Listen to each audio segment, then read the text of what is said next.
Pada kesempatan kali ini, saya akan membahas mengenai kebijakan Uni Eropa mengembargo ekonomi Rusia pada masa konflik Ukraina pada tahun 2013 sampai dengan 2015.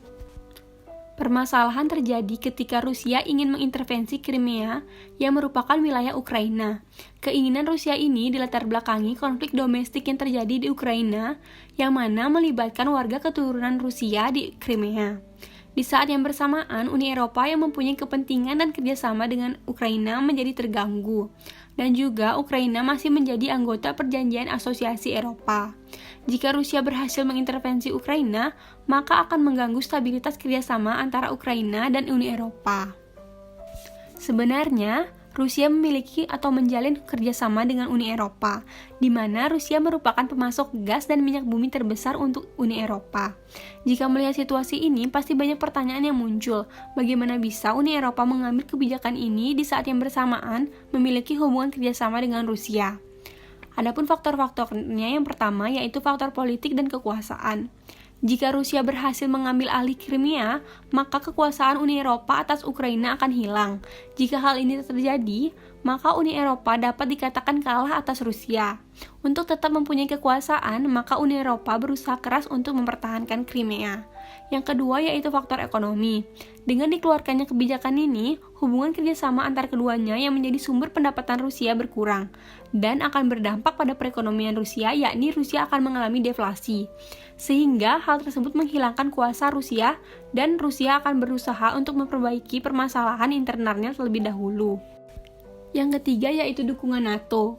Uni Eropa mendapat bantuan militer dan aliansi dari NATO. Kekuatan Uni Eropa melawan Rusia menjadi lebih besar. NATO membantu Uni Eropa karena mempunyai hubungan masa lalu yang kurang baik dengan Rusia. Jadi itulah beberapa hal yang membuat Uni Eropa mengeluarkan kebijakan embargo terhadap Rusia. Selanjutnya melihat kebijakan ini dilihat dari pendekatan analisis aktor rasional.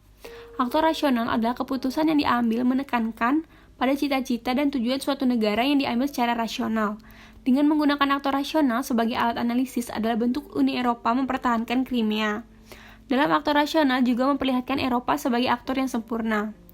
Aktor yang sempurna dan kekuatan yang tinggi Uni Eropa yaitu memaksimalkan perannya. Dan aktor rasional selalu mempertimbangkan keuntungan dan kerugian. Hal ini juga berlaku untuk Uni Eropa. Keputusan mengeluarkan kebijakan ini sudah diperhitungkan secara matang dan mempertimbangkan untung dan ruginya. Selanjutnya, kita akan melihat bagaimana hubungan keduanya saat ini. Apakah telah berdamai? Setelah melalui ketegangan yang cukup lama dan sangat serius, untuk mencapai kata damai masih terlalu sulit untuk keduanya. Untuk itu, kebijakan ini masih terus diperbaharui setiap tahunnya.